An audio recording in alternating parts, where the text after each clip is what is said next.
Okay, on your call, Linda. Good evening. I'd like to call to order the January 6th CIC meeting. Dennis, would you call the roll? Yes. Elyville, Carla. Here. Dee Dee is absent. Linda to my left is here. I am also. Caufield, Dan. Dan, Lisa said would be absent today. Okay. And I see Lisa is out there. I'm here. Good. I'm here. Good. Gaffney Lane, Betty. Here. And do we have Shelley out there? Yes, I'm here. Thank you. Hello. So Hazel Grove, we have a new person, Vicky.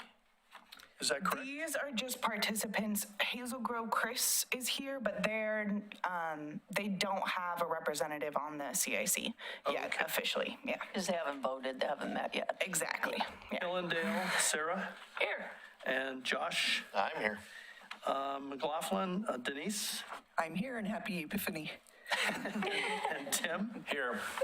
Steve Hammerby from Park Place is absent, and Bob, I see, is on Zoom. Yes. I'm here.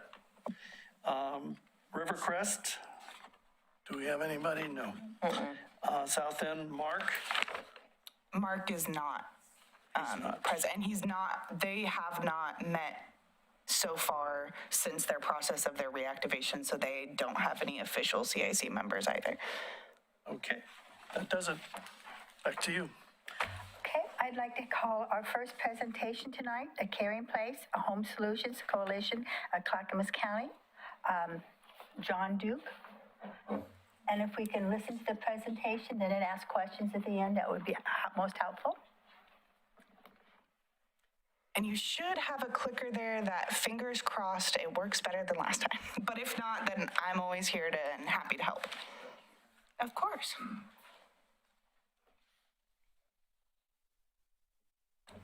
Well, hello, and thank you for inviting us here today. We're really excited to get the opportunity to present to all the neighborhood associations in the city. This is really a wonderful opportunity for us. I'm John Duke. I'm the Executive Director of the Homeless Solutions Coalition of Clackamas County. And with me, my office is right over on John Adams Street. Prior to this job, before I joined up with the team, I ran a homeless clinic for homeless youth in Portland called Outside In for 25 years. And I'm going to pass this over to my partner here. Hi, my name is Richard Howells. I live out on Holcomb Boulevard. I moved out here when my grandkids wanted to have their grandparents closer. I got very concerned in our area with the homelessness problems. Since I had just retired, I thought, maybe there's something I can do to help deal with this terrible issue. So I found and learned about the coalition that John's mentioned, and I joined in, and now I'm the vice chair. So I'm happy to be here to talk to you tonight. All right, so what we're going to do, I met with your chair, I met with Linda last week, and we kind of talked over the best way to approach this evening. And what we'd like to do, the issues around homelessness are very complex. There's many of them. And there's a lot to know about what the needs are and how we might tackle this problem, which is what we're all about. How can we end this problem? So today what we'd like to do is sort of lay the groundwork, talk a little bit about who we are, the Homeless Solutions Coalition. Probably most of you know that we are building a facility over on 15th and Main. That's no better, okay. Does that sound a little better? Is that any better? Yes. Not necessarily for here for Steve, but I think so. It's working, okay, great, all right, well then The recording. okay, I see, all right. So anyway, we're building a facility over on 15th and Main, and And so that's one of the things we're doing. So we'll talk a little bit about the progress of that. And then I want to talk a little bit about what the situation is around homelessness in Oregon and in Clackamas County, the different aspects of it, so that we can understand how we might overcome it. And then at the end, what we'd really like to do is get your feedback, because that's mostly what we're about here tonight, your feedback for what you are seeing as the most pressing issues. And when we talk a little bit about some of the different areas that might kind of set the stage for some additional questions that you might have. So we'll answer whatever questions and we'll get whatever responses that we can give, at the moment. But what we would like to do is come back later and bring some experts based on the questions that you want to have answered. So it could be law enforcement, could be mental health, could be city management, could be homeless people themselves. There are all kinds of different experts that we could bring to talk about it if you wanted to. And we also would like to perhaps invite any of your members that would like to help us when we start to pull that together.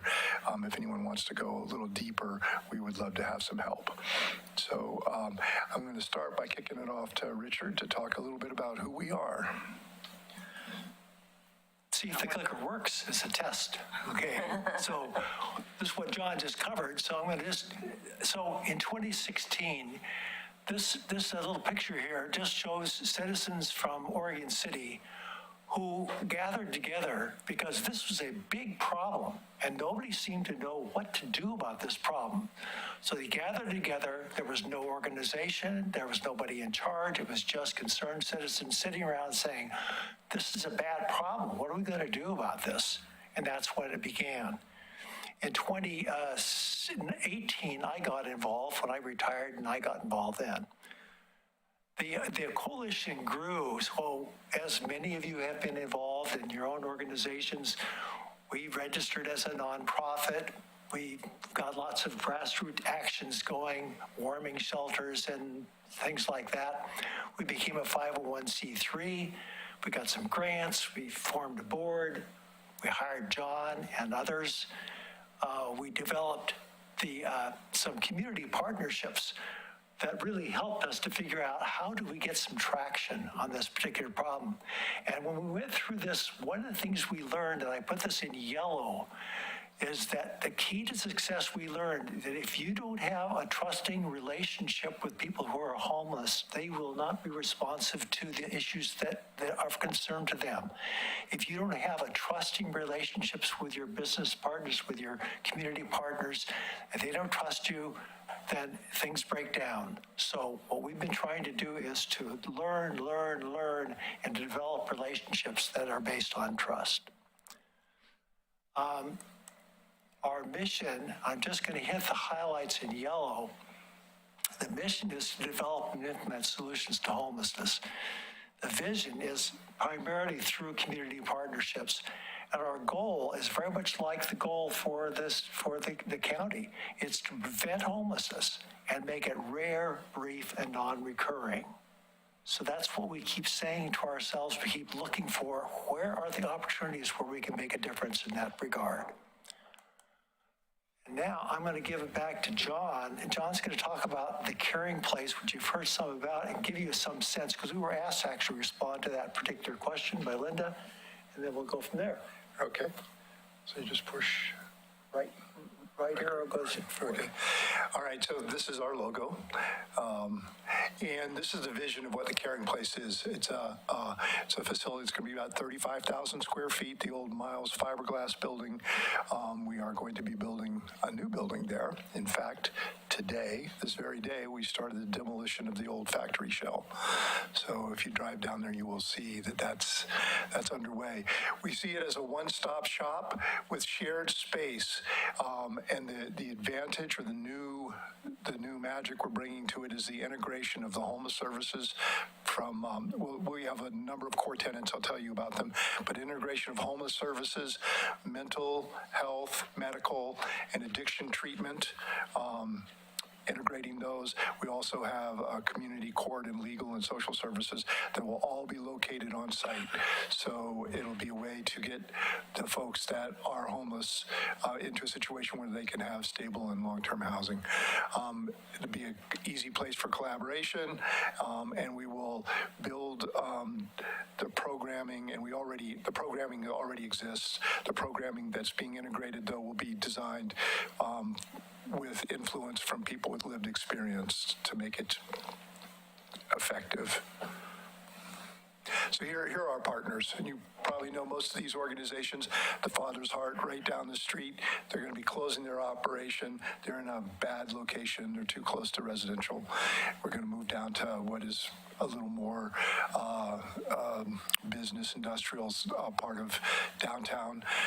So Father's Heart will move down there. The Clackamas Health Center, currently located up on red soils, has to leave that property. It's going to come down. It's going to be co-located. They're going to be the providers of the mental health, the addictions treatment, and the medical treatment there. It will be a clinic for not just the folks from Father's Heart, but it will definitely be available and designed to work with the folks from Father's Heart. But it will also be the same community clinic that it currently is, seeing all the patients it currently sees. It has to move from red soils, so those patients will have actually a much more convenient location. So that's here. We're also going to have a caring court. So Oregon City is going to be establishing a caring court with Judge Lindgren, and she's operating a court that will be there that is designed, it's a community court designed to take people who are homeless and chronically getting arrested for homelessness and in a cycle of that, and using the court to enforce participation in treatment and recovery and getting stable. So that's a very core, important component. And then Clackamas County coordinated housing access. You can't see it. It's the bottom of the screen is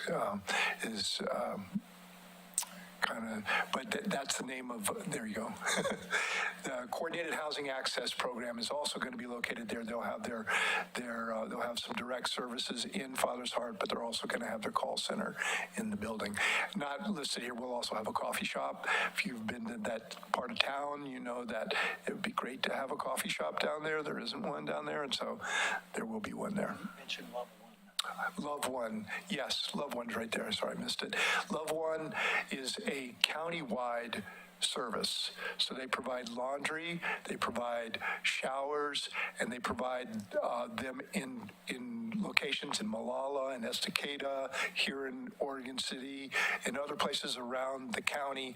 And then those become sites where, especially in rural communities, where public services can access folks who are homeless, and homeless people can access those services during that one night stand up or of a service center. So it's sort of a mobile component. We will be their base, so they'll be able to store their equipment, their vans and stuff, and then they will go out to the rest of the county, which is part of a hub and spoke model, which I'll show you a little bit more about on the future slide. But the idea is that it's not all here in Oregon City. We're integrated into a network of services all across the county, and we have a function here, but we are not the end point for people who are homeless. We're a starting point, actually. So let's go to the next one. That's a picture of the building. It will change a little bit. It's changed a bit, but as we start to design it we're working with a Bearing Architecture to design it. That green roof building in the front is that's the coffee shop. The tall 3-story building there behind it. The first floor is going to have a pharmacy, Genoa Pharmacy. It's going to be located on the first floor, and then there will be upstairs, the whole floor above will be the Community Health Center, Clackamas Health Center, and then the top floor will be offices, county offices, Love One, Father's Heart administrative offices, and Homeless Solutions Coalition will also probably have an office or two up there. Just if you're looking at that slide, just to orient yourself, in the foreground is Main Street, and looking from front to back, that's 15th. So that's how you orient yourself to that slide. Yeah, that's the railroad track behind there, and the building directly behind it is Providence Community Center. All right, this is the other view. This is a back view. So now you're looking at the part of the building that is operated by Father's Heart, considerably bigger than the current space it's at. It's just completely cramped and almost dysfunctional in how tight it is there compared to the need. But some of the key features, some attractive features, a green roof. That's very cool. But I think something that's interesting and important to the community, if you see that there's a walkway that runs up along the building, and then back behind it, there's kind of a paved courtyard with a kind of little egg-shaped stones in there and some greenery. That waiting area and that pathway up to the side is designed to prevent queuing on public streets. So this queuing will not be seen. If anyone is gathering, waiting for services, they'll be doing so behind the building, out of sight from the city. Parking on the far side is pretty generous. There's a fair amount of parking. The part you don't see here in the lower left corner, that's Subaru, and we have a great relationship with Subaru. Also, to let you know, our construction, which is starting, I'll show you the timeline on this year in 2025, will begin construction. Just demolition today. Subaru is also going to be doing some renovations, so there's going to be a lot of construction down there for 2025 and part of 2026. Here's our schedule. So we've been designing and we're building the collaborations, the partnerships that I just showed you. And we just began demolition today. Actual construction will probably be about mid-year, in July or so, and then we will, we're looking to move into that space in the middle or towards the end of 2026.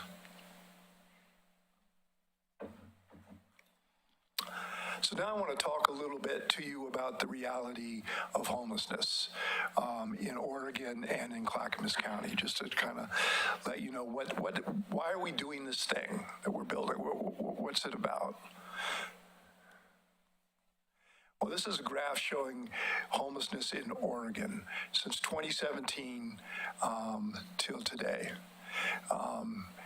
2017, there were 13,953 homeless people in a point-in-time count, which is not necessarily the most accurate, but it is the standard that we've been doing, and they do that all across the nation. So we're kind of participating in the same sort of measurement that everyone in the nation is participating in. And it has risen to 20,110 in Oregon this year. I think 2023, at the end of 2023. Between 2015 and 2019, the homeless population grew by, Oregon's homeless population grew by, 3 residents for every new housing unit that was constructed. So the people were becoming homeless faster than the units were being constructed. And then the report that actually just came out this week, nationwide report of the homeless count in all of the states, Oregon and California being 2 of the leading states for homelessness. Homelessness in Oregon increased by 14% from 2023 to 2024, so in that year. So the problem is still growing, and a major contributor to it is housing costs, lack of affordable housing, and our communities, our states, during the earlier parts of this century were some of the fastest growing states in the community, in the nation. It's not that way now, but it was at the first part, and that it created this imbalance, and we have to rectify that imbalance. So there's almost a economic, cause and effect aspect of homelessness that we have to deal with, in addition to the personal, tragic stories that also exist. So I want to talk a little bit about who the homeless people are that we're serving. Well, the three fastest growing populations of homeless people in Oregon are families with children, children and youth, and elderly individuals. So these are tragic. In family, there were, from 2020 to 2022, the number of homeless families in Oregon increased by 27%. So that was a big increase. That's right after the pandemic. Pandemic did some crazy things to the homeless situation. Children and youth, 17% increase in homeless students. Every school, high school in the nation actually has a homeless liaison, and they count the number of homeless students. And Clackamas County has had, or Oregon's had, a 17% increase. And then the other tragic thing is that elderly individuals are also a fastly increasing population. It's because many elderly are on fixed incomes, and the rents are rising and have risen really dramatically. And Social Security and the rate at which it increases and the rate at which your rent increases, they don't match up. And many people, unfortunately, have not prepared adequately for their old age. They've been through tragedy. They've lost their savings to medical emergencies, family emergencies, and they find themselves in a situation where they can't afford their housing. I just participated in an event that happens every year, the Longest Night, down here in the square, and all over the nation, other cities are doing it. But basically, on the 21st of December, you gather and you read the names of the individuals in your county who died of homelessness or died while homeless in your county. In Clackamas County, there were 36 this year, and the oldest one was 102 years old. All right, so Clackamas County is doing a lot of work. I'm giving you a lot of doom and gloom, but I'm about to get into the positive side of what's happening, because there is a way out of here. And so, but I want to just talk a little bit about the research that Clackamas County did on its own system, and that is that it's treatment for addiction. Many of the folks that are chronically homeless, not everyone that's homeless is chronically homeless, and not everyone that's homeless is struggling with addiction or mental health. But a disproportionately large number of people who are homeless do struggle with addiction. And Clackamas County found that for its treatment services, it had waiting lists at all levels of care, had lack of service slots, it had lack of the right kinds of treatment services, like detox or medication-assisted treatment. Different kinds of addiction require different kinds of services. Services reflect available funds, not individual needs. So there's a funding mechanism that will do this grant will do this, this program will do this, but nothing is like comprehensively designed into a continuum of care. Lack of services in the rural communities. There just has never been that much development out there, and there's need. Lack of residential beds for youth and adults. And then we're a big county, and lack of transportation is a bad issue for us. So these are the things that the county analyzed itself to find as a situation. Now let me tell you a little bit about what's happening to make things a little better. All right, here's Clackamas County, and you see the right-hand side of the county is largely forest land. Most of the population is over on the left-hand side, and especially up in the north. So the county has built, or is going to build, 2 facilities, and we're building a third, and the 3 of them are together in a continuum of services, providing different kinds of services for those that are chronically homeless or have serious treatment needs. So there's a stabilization center in Milwaukee that is designed to serve folks with serious mental illness, to stabilize them. and that's open 24 hours a day. That will be a place that police can drop and service providers can drop people off. There is a recovery campus that is going to be located in unincorporated Clackamas County in North Clackamas. At Old Clackamas Elementary School is where that's being located. That will be an alcohol and drug treatment center. It will have a detox center. It will have transitional housing, and it will be designed for people who are struggling with addiction to get stable and then to move into housing. And then the caring place. So the caring place is a day center. It's not a shelter. It's not overnight, except for during inclement weather.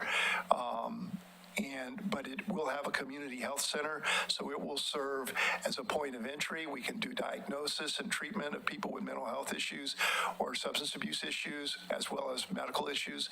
And then we will be able to maintain their medications while they are waiting to get into the stabilization center or the recovery center.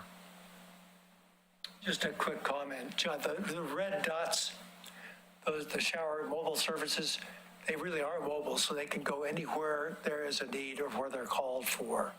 So one of the things we're trying to avoid is to attract more people into Oregon City.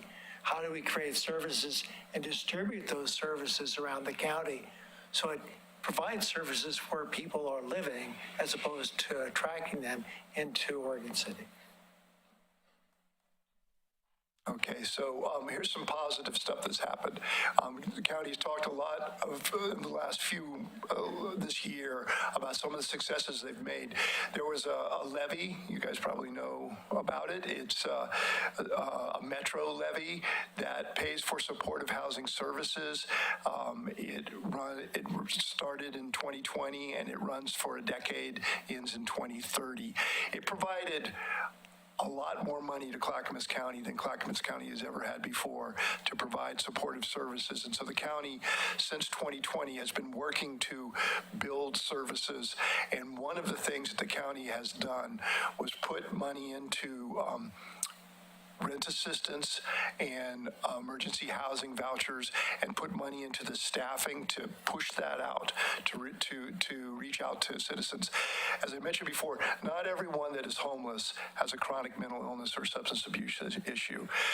Some people just have life issues. They had a divorce, there's domestic violence, a bad medical event, a bad business event, and they find themselves unable to maintain their housing, especially with rising rents.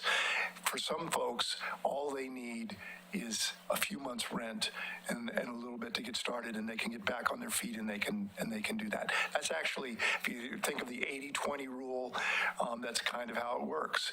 And a lot can be done to end homelessness for a lot of people by simply giving them rent assistance and getting that out. Well, Clackamas County has done some amazing things, and these are some numbers that came from it, but went from prior to that program having, I think, one person in charge of doing that work to having 20 teams, and that completely changed the situation. Clackamas County was the best county in the state in pushing out that rent assistance, and it won a national award, a county award of excellence for that work. And actually, Richard here was a mentor to the folks at the county to help pull that together. Anyway, that funding continues through 2020. All right, so I'm going to pass this over to Richard to talk a little bit about how to get the information from you, get the questions from you, and the survey. Do you want me to pull up that survey? Yes, please. Of course. So we've been working for years to learn as much as we can from people to get their perspectives. So what you're going to see is what was distributed. Many of you have in front of you. We're going to think that Hannah's going to get this up. Do you want to just take some questions from them? I'll just make a comment that when this is shown, all we're asking you to do is there he goes, is just to put a check mark in the in each of those areas. So if you think that affordable housing is the big issue, you'd put a check over on number 4, critical act now. If you thought that rent assistance was really a big deal, you'd click that one. So all we're asking you to do is to give us some feedback about, from your point of view, what do you think are the most important priorities that we should all be concerned with? So we want to get this information from you, collect that information. If you have other ideas, if you'd like us to give you a call, put your name at the bottom, we'll give you a call. And then as a result of this feedback and other feedback, if we're invited, we'd like to come back with some experts. So if you think, for example, that community cleanliness is an issue, we would probably bring Brandy Johnson back, who's running a program with Love One, which helps to deal with that particular issue. So we'd like to bring people back who really know about how to deal with some of the issues. But first, we want to learn from you. What do you think are the top priorities? And I'm just going to interject here because Bob, I didn't know you were joining virtually today, so I will be sure to send you this PDF form via email, and then you could submit your responses via email to the Homeless Solutions Coalition of Clackamas County. That way your input can be integrated into the survey as well. Are there any questions from the panel? Anyone have a question here? Carla?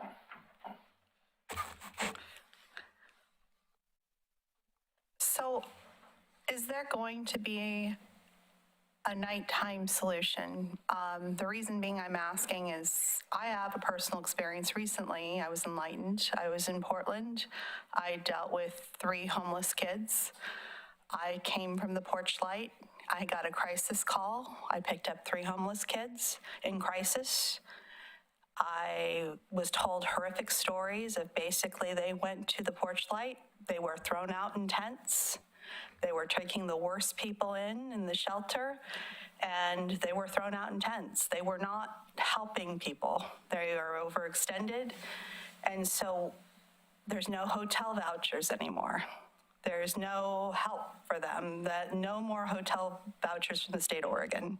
And what I'm concerned about at this point, are we going to see this in Oregon City where, there is no more hotel vouchers? So if you're not offering a nighttime solution, and these young people are looking for sources that they're the most vulnerable, and if the kids are the ones going out in the street that need the most help, that aren't, kind of in this transition where, like you're saying, they could use more medium help and they could get themselves on their feet, we're the ones with the marijuana shops. And what our police officers are saying, and some people would disagree, but I tend to agree with our police officers, is that this liquid marijuana crisis is causing a lot of mental health issues and causing psychosis.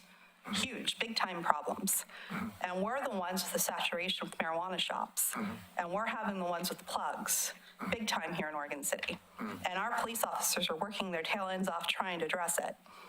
And we're the ones having to deal with the brunt of the issues, our poor police officers. And Val's working really hard to try to deal with our mental health issues. Right. And I understand you're doing your part to try to help. And I understand you're trying to do your resources. I get it. And I appreciate it. But the problem is if there's no nighttime solution and the county's dumping us on this, I know you're doing your part, but it scares the heck out of me because you're going to be the ones having to hand out the tents. And I'm already seeing more tents in McLaughlin, and it's bugging the crap out of me, not only for the homeless people, but for our river and our well-being and our livelihood for this city and our downtown. So do you have a solution for that? Well, you touched on so many things. I mean, there's all kinds of aspects of that, and I'll just kind of knock off a couple of them, talk to about a couple of them, but that's why we want to come back, because what you just talked about, there's not like, oh yeah, button B, that push that one, that'll fix it. There isn't that. It's all those things you said have solutions, but they're complicated solutions. And so let me just talk about a few of them that you just said. Shelter. Well, Clackamas County does not have shelter. It has a few. There's a few, like NAIA just opened up a family shelter. There are some, we have emergency warming shelters and things like that, but we don't have shelter, we don't have transitional housing. We have hotel vouchers, but we have money.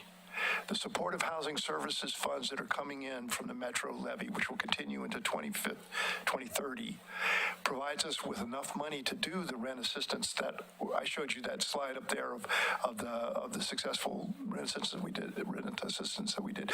So that can be done, but it's got to be done, and it takes time to push things out. We've been at this now since 2020, and it's starting to bear fruit. And so that's one thing. But there are all kinds of different concerns and questions like you just mentioned. One of the things that I would say is that if we want shelter, then we should maybe look at what are the possibilities for shelter. What's a good shelter? What's a shelter that you don't want in your neighborhood? What are the choices? What can you have? Maybe smaller clusters, maybe tiny homes, maybe something like that as a temporary way to move to permanent housing, to help people get to permanent housing. Those are possibilities as well, but there needs to be the community will to do that. So, what neighbor wants to have a shelter in their neighborhood? It's hard to. As a planning commissioner, we've had these discussions. And, the problem that we're seeing is, we have a planning commissioner that's also paramedic. My brother-in-law heads the above Portland Police and the fire department to take down the homeless camps in the city of Portland. And the problem we see, there were two vulnerable people that I had to help in my car that I had no idea that begged for my help, that I had to get in the car. I paid for a hotel room because they had nowhere to go. There were no vouchers. And he said, you have to let them go, Carla. You have to let them go. After you get a hotel room, you have to let them go. It was very hard. And, I couldn't do anything. But here's the thing, is you have to, the thing is the drug, that night at the porch light, those kids saw a baby being shoved in a trunk. That's what's happening right in front of the porch light. They saw a baby being assaulted. These are the things that are happening right in front of that facility. And more of it is gathering because of the congregation of people. And what I'm scared about for Oregon City is we've worked so hard for our downtown to come where it has been. And as much as I understand the need, the sad thing is our businesses, I can't fathom what it's going to do to depreciate those businesses at the same time, because when there's dysfunction and it's attracted and congregates, and we're not addressing the marijuana problem at all, and our police department's not getting the support they need, there's a whole dysfunction here. And as much as I want to say as a planning commissioner, yes, I'd like to see affordable housing, but we're seeing in Portland, if those living facilities aren't being facilitated and monitored, there are chaos beginning to happen, right? Even if you have affordable rent and they're not managed, and you can only manage so far because, you have to treat people with humanity and dignity and equality. The problem is you get a problem where you get people in that bring in drugs, and then there's the problem. I don't have an answer, honestly, but the thing is we're seeing now in Oregon City a bunch of condos, and we're not seeing beautiful or desirable different homes as a planning commissioner we're seeing either. Or, equality in terms of, homes that are desirable and affordable. So that's what we're trying to contemplate as planning commission as well. So, there's a lot of issues going on. Absolutely. Carla, thank you for bringing them up, and I invite you to join us because we want to join this investigation that we're trying to do and this kind of education and digging into it. You've thought about it a lot. You've got a lot of personal experience. I imagine all of you have had that too, and I want to pull that out. Yes, please, thank you. I mean, I do think connecting people to the earth and having a community garden always helps everybody overall. But I mean, come on, I mean, and having trees but I mean, here's the thing, the bottom line is there has to be a consideration of the businesses downtown. Absolutely. And I think handing out tents is not the solution. And I think the county needs to be responsible for a nighttime solution since they gave $10 million for the facility. And the county needs to be responsible. Betty? Thank you. Good comments. So my question is the location down there, Miles Fiberglass, is the name going to be Caring Place or is it going to be something else? Caring Place will be the building as a whole. So and it's then there's not a navigation, it's none of the Right. others. Right. Okay. So one-stop shop you had put there, and you're open Monday through Friday, 9 to 5 kind of thing? And Right now it is, there will be, the Father's Heart is one of the businesses. There are, as I saw you, there's like 6 businesses there, and some of them are open longer. Like the Community Health Center is open, I think, 6 days a week, and sometimes in the evenings. And the coffee shop will probably be open every day. the issue is, though, what do people do when they come and use the facilities at your location, and then you close up? Right. And then what do they do? So. They camp in the neighborhood?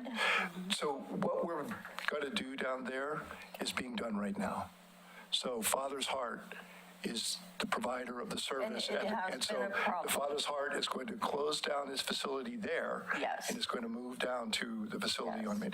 I understand that. So the situation is not great. I mean, that's why we're struggling to end homelessness, right? It's like, and there aren't enough shelters in Clackamas County, and I would love to get your support to move that along. Well, I would like to hear from somebody. I want to know what the end result is. Once they are done with your services Yeah. and you have locked your doors, where do they go? Where do people go at night? Where do they go? We'll put that down. We'll bring, And then are you going to have 24/7 security? yes. Now, I understand you applied for a grant. Is that correct? We've applied for a bunch of grants. I understand it was a grant for 24/7. That's the Father's Heart did that, and they got awarded it, and they do have 24/7 already. Is it going to end at the driveway? The I facility. mean, because you have to understand, people are not gonna, they're gonna wander the neighborhood, right? What we're planning is what is currently being done by Father's Heart, and then getting community input to do more. If the community wants more, involving the services that are at the community, the police and others to be part of the plan. I understand that. So yes, I would like to talk with somebody who's doing the security. Great. And I'd be happy. You understand that we're pulling information here. We're not giving you answers necessarily because we haven't fixed it. Well, you're absolutely correct. And it's not a one-size-fits-all. Every homeless person is individual, and every homeless person has a story. Some homeless people are mentally ill. Some are addicted. But there are some that just want to use the services and live where they want to live. I mean, that's just the bottom line. So I guess I would ask, has anybody been homeless that's a part of your coalition? Yeah. Okay. Yeah, we have a board member that's homeless, and we have a slot. We always want to have a board member that is homeless on our board. In fact, we're recruiting, and if anyone has lived experience that Well, is I interested. am not homeless currently, but I have been homeless in my lifetime. Yeah, that's It is not the a new ideal thing situation to of person. me. Yeah. And personal story, and my daughter lived on the streets in Portland for 2 years because she was addicted to heroin. So sorry. She has since then cleaned up and she's doing awesome. But I know these people, I know these stories, and you have to be kind and respectful when you talk to them. And I know people have moved from other states to Oregon because Oregon offers the best deals for the homeless coalition people, for the homeless people.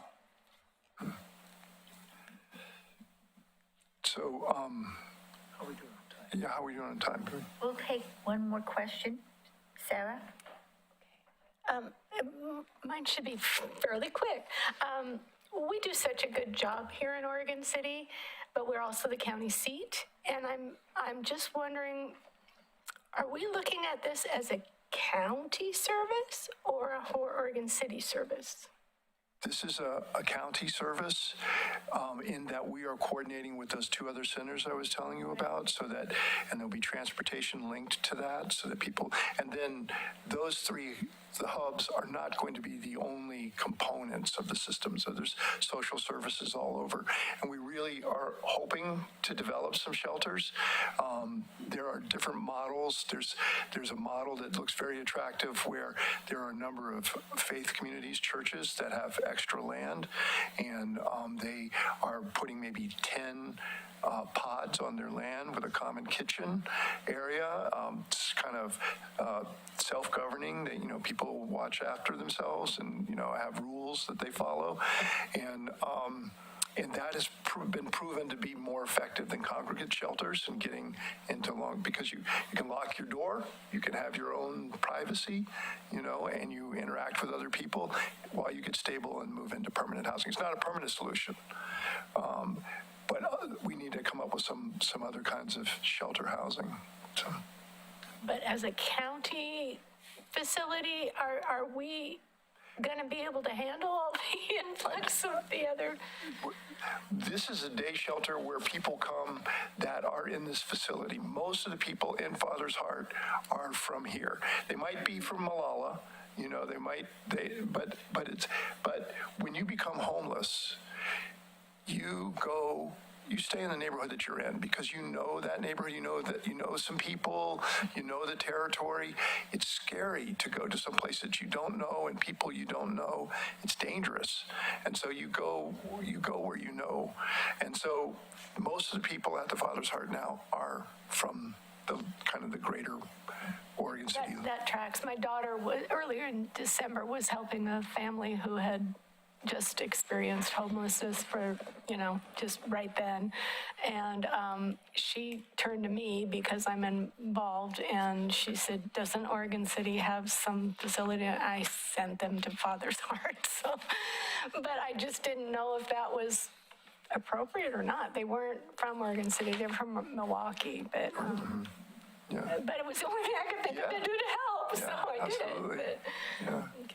I think John and I would both thank you all for the insightful thoughts and comments that you've brought to our attention. I've got 2 pages of notes. We'd love to have any of you be involved in planning for a follow-up. We'd like to bring back some experts who have more experience than we do to speak specifically to some of the issues that you've talked about, and perhaps we can together solve this problem. So, And we're going to collect these papers. And Yes. Shelley, I see your comment online, but Linda, do you want to take another question, or how are we doing on time? Was she open before we said it was the last Yeah, one? I think she submitted her comment after you said the last comment. So, We have a full agenda. I'm so sorry. We had said that was going to be the last question. Yeah, but, So perhaps you can email us the question and we can get it to John and Richard. absolutely. Does that work for you, Lisa? And if neighborhood associations are interested in contacting you to have them present at their neighborhood associations, how can they go about that? They can reach out to me. Okay. I'll be sure to pass along your contact information That to would be the a good CIC. path if they came to you Yeah. and then you referred them to us. That would be Okay, great. Yep. that sounds good. Thank you both. Thank very you. much. Thank you. Do appreciate it. you. anybody has any of those you want to give us?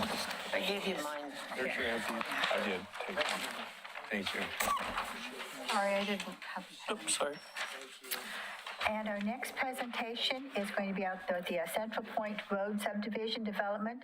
I believe Vando Development is going to be doing the presentation. Did I say that right? Yes. Vando? Yes. Okay.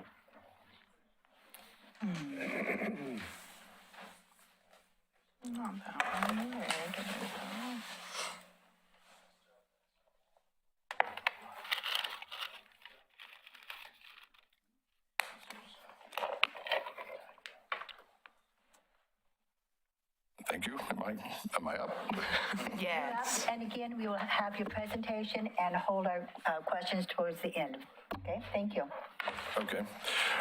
Thank you for having us here tonight. My name is Jeff Vanderdossen. I'm the owner of Vando Development, LLC.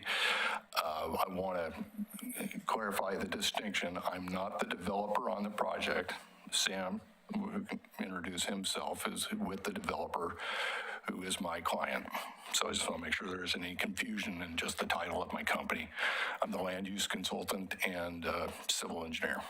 So I don't know if you wanted to do a quick intro, Sam. I'm Sam Carpelese, and I am part owner of this property and developer. Okay, well, thank you for having us here tonight. I guess the first thing I should say too, this is a new format for me. I'm obligated to provide a sign-in sheet for people. So I guess anybody in the chamber, if you're here in the crowd, if you could sign the sign-in sheet for us, I can turn that information in with the application. And that's in the back of the room, correct? Yes, on the table in the back. Over. I'll make sure all the CIC members sign it, but for members in the audience, if you would sign it as well, especially if you're here related to this presentation, that would be great. Yeah, thank you. Okay, well, the graphic shown on the screen, the site is located at the northwest corner of Central Point Road and Skellinger Way. It is zoned R10, so of course meaning 10,000 square foot minimum lots. This particular parcel is an even acre. It's 1.0 acres. So roughly around 44,000 square feet, 43,560. So there's an area available for 4 lots, and that's what we are proposing with this application. There are no right-of-way dedications required along the frontages, so that wouldn't take away from the gross area that we're dealing with. So I've patterned this site plan with the intention of obviously getting the best use of it. And there are a few lots, as you can see in the graphic, they're under 10,000 square foot lots. The existing house will remain. So, and you can see the large grove of trees on the backside of lot 4 with the house. I intentionally made that lot a little bigger to hopefully in the long run save some trees. But so the result of that, as you can see, lot 3, 9,500 square feet, 1 and 2 are 97 and some change. We're allowed by code to reduce 25% of the lots by 500 square feet. Pretty simple math with 1 acre and 4 lots. So we could ask for 1 lot, which we intend to do with lot 3, which is 9,500 square feet. And then the small administrative variances for lots 1 and 2, they're 97, my eyes are terrible, 9771. So with a part of this application, we would be requesting variances for those 2 lots. And then also the last variance would be we're going to ask for a reduction in a side yard setback between the existing home and lot 3 on the left-hand side. As it's obvious, just the shape of that existing home with a long rectangle, we're kind of pinched along that axis for lot 3, which will take, its driveway will be off of Skellinger Way.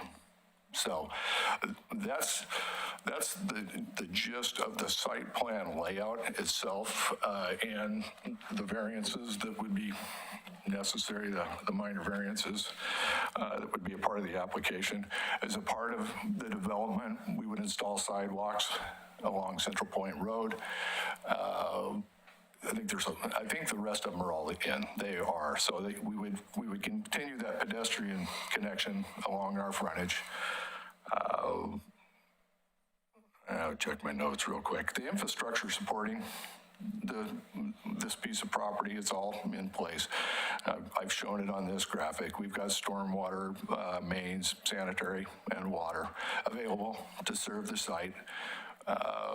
We're working with city engineering staff just on the specifics of that, but it's fairly straightforward in terms of existing infrastructure, the best use and lot layout. Again, I laid the lot lines out in nice, convenient squares, rectangles, taking trees into account and not having weird fences having to be built down to odd-shaped lines to get it exactly 10,000 square feet. So that was my logic. I think those are the main points. Our intention is to submit this and hopefully successfully get a land use approval and create this plat. And we are not going to be building the homes. We will flip these lots to a builder. So if there's questions about, I know the general questions. I've been doing land use for 40 years. So, excuse me, it's generally, what are you going to build? What's it going to look like? What's it going to be? What's it going to cost? It's going to affect the values of my homes. I can't, in all honesty, answer those questions because we won't be the ones building it. But they are 10,000 square foot lots. That's a big lot these days. Very big lot. Lots of different opportunities. So I guess with that, Sam, did you want to add anything? No, I don't think so. You covered it all. Any questions from here? Anybody online has a question?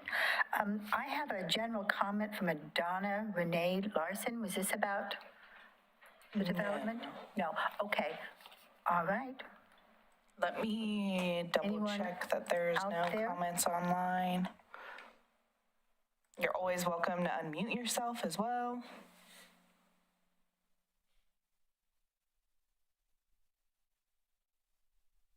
Does not seem to Well, be. I'll just say, we do have one person who is trees. She's going to want to have all of the trees saved. That's the goal. We will make every effort. You know who I'm talking about? We're not just saying that, obviously, trees add value. They obviously If you can save all you can, she'd be really happy. Something on there. Yeah. That's the goal. I'm just saying, I know she would be all over this. So we have a question from Bob LaSalle. He's online. Bob, can you ask your question? They are really pretty. Yes, the existing house on lot 4, does the side setback on the left side conform to code?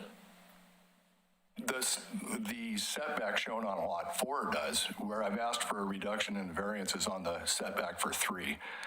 I would, you're allowed up to a 25% reduction. It's a 10-foot required side yard setback, so that's pretty simple math. It's 2.5 feet, so that's why I requested 7.5. So does it meet it? No, but it's within the allowable percentage to request a minor variance to reduce that setback.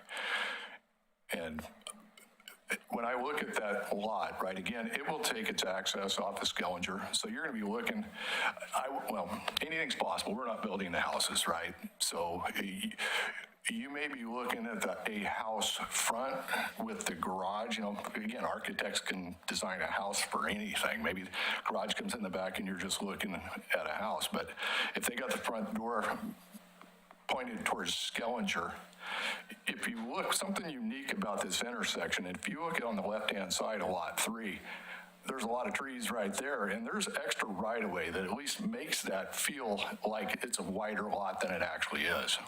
So I think that'll help maybe mitigate, for lack of a better word, for a reduction in setback. I was referring to lot 4. Right. The left side setback. Yes. No, and that's what I'm saying.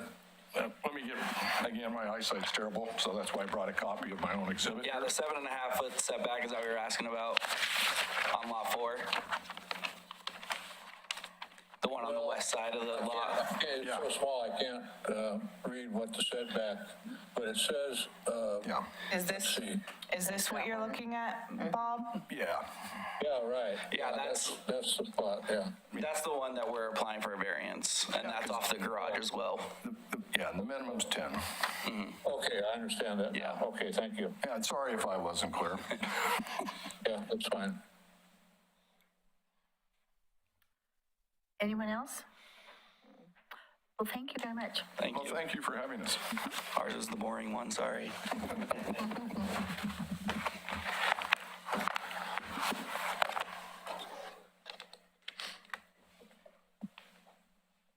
And now we have a comment from Donna Ray Larson.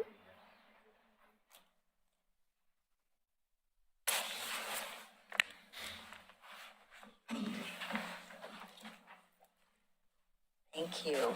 It is a question. Oh, a question, okay. Yes. Just for the record, will you introduce yourself? Yes, Yes. absolutely. My name is Donna Renee Larson. I happen to be the new chair for the Caufield Neighborhood Association. I'm here just as a regular citizen right now, but I just want to say, as a new to this whole thing, Hannah, you're a rock star. You make it so easy. Thank you. Tim, thank you for your time and speaking to a newbie. You're making it easier.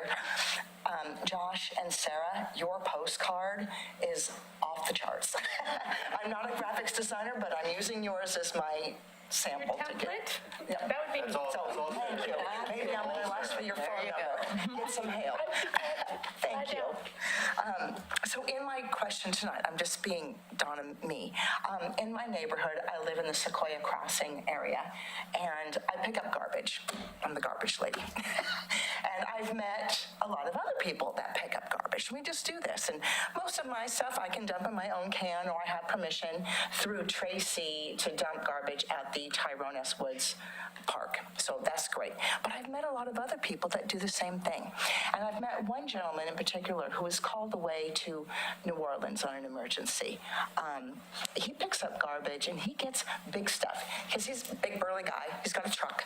He picks up like couches, microwaves, just big things that are left over, and he takes them himself to the garbage center at the bottom of the hill, and he pays $40 every time he gets it, and which is fine. We're happy to do that, but my question is there a program where residents, we just want to do a public service, but that we could, get money from the city or maybe from the county to pay for these expenses? Does that exist? I am unaware of anything. Adam, you're on. Yeah, so there is a program through Metro called Rig Patrol. So I'll just read what it says right here. Metro's Rig Patrol tackles the problem of dumped garbage on public property, and this is public property, so it may not get to private property if that's something that you're doing as well. And there's a hotline on the website that you can call, and it says trash, old appliances, torn mattresses, used tires, broken furniture, oil, antifreeze, and pesticides are a few of the things dumped on public lands, sidewalks, alleyways, and waterways, putting human health and wildlife at risk. And basically you call them and they come pick it up. Perfect. And that's on the Metro website? That's through Metro, yes. Wonderful. Okay, beautiful. Thank you. That was easy. All right. We look forward to having you sit up here and join us then. Thank you.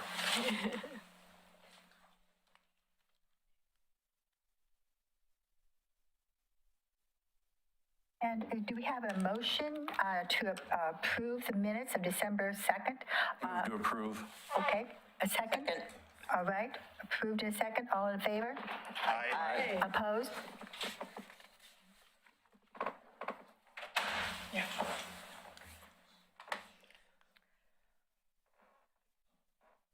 So general business, we have additional postcard requests, and that, they didn't get back to us, so. Well, that is also. That's me again. That's you, okay, all right, okay, come on in. Come back up. And Lisa Lisa is also joining us online from Caufield. Okay. Yes. Hi, Lisa. Okay, so when I got this position, I had a meeting with Hannah right away, and she gave me this fabulous spreadsheet, which shows all of our neighborhoods and our postcard budget. And she had mine circled, and it said that Caufield has 4 postcards. And I went, but we have 6 meetings. So that, so I'm doing the math for all this. It's pretty easy. Just with January, March, because the fiscal year ends, the end of June, right? So we need $3,719.43. We're going to have a budget shortfall because of what we have in the account right now of $1,140.05. What I would like to do, and I'm completely transparent, because if I'm not transparent, you can't trust me, right? I need you to trust me. We really are only going to have 5 meetings because we have 6, but people haven't wanted to do one in the summer because people aren't coming. So we can knock it down to 5, but I'm just going to ask you, can I get 6? Because we need extra money. We need more signs. We need the posters printed for the signs. I'd like to do some door knocker campaign printing, and then you can take the extra budget overage and give it, to whoever else might need it. You can tell me no, it'll be fine, but I figure if I don't ask, the answer is no anyway. What do you mean extra budget overage? Well, we have 5 meetings, okay, because we're going to get rid of the summer meeting. So I would like it to be kicked up to 5.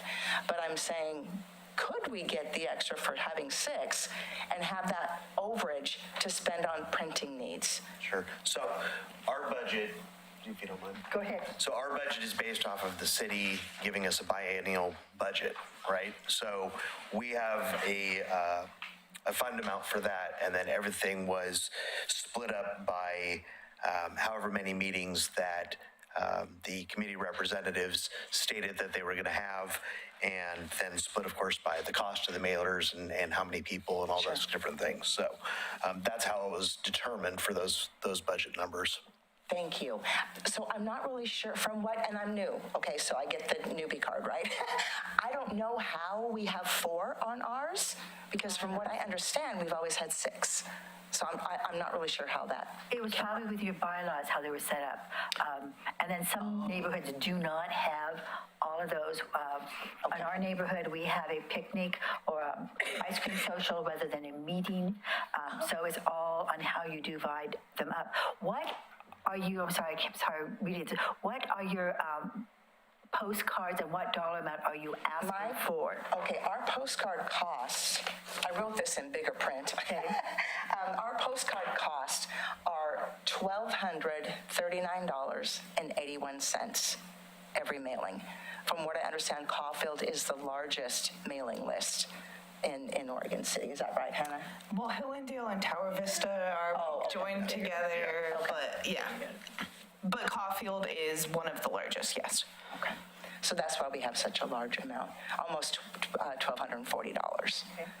And we are having meetings in January, January 28th, March 19th, May 27th, September 23rd, and November 19th.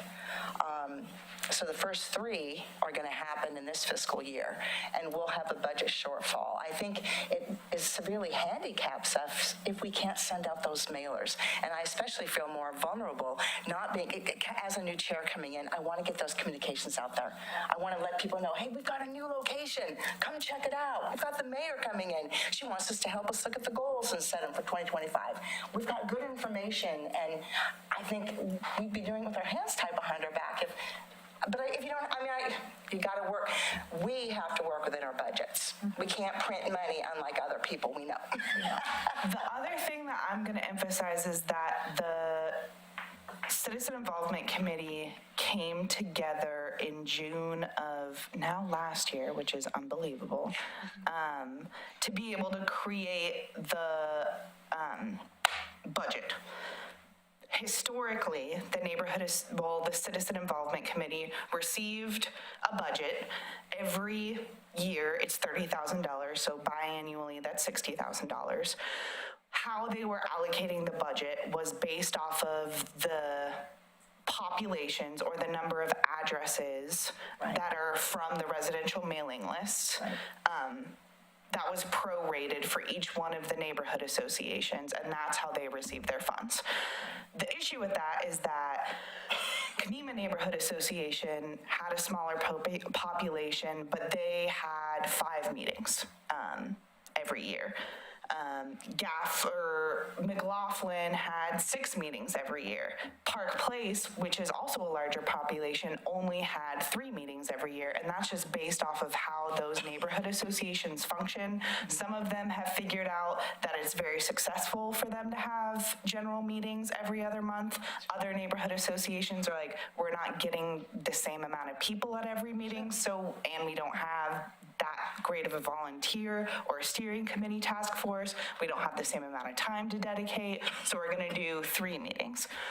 This was set and approved by the CIC where there was Caufield Neighborhood Association representatives on. I initially came up with the numbers based off of the amount of mailings that were sent out the previous year before. All of this being said, everyone on the CIC knows how many conversations we've had about it. The CIC has $30,000 every year. Currently, right now, I think I need to go down. The CIC has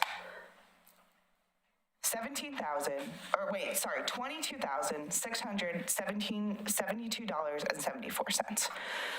The issue that the CIC was having is that each individual neighborhood association was going through their budget, and they were like, we don't have enough money. But not all of the neighborhood associations were spending their budgets all of the way.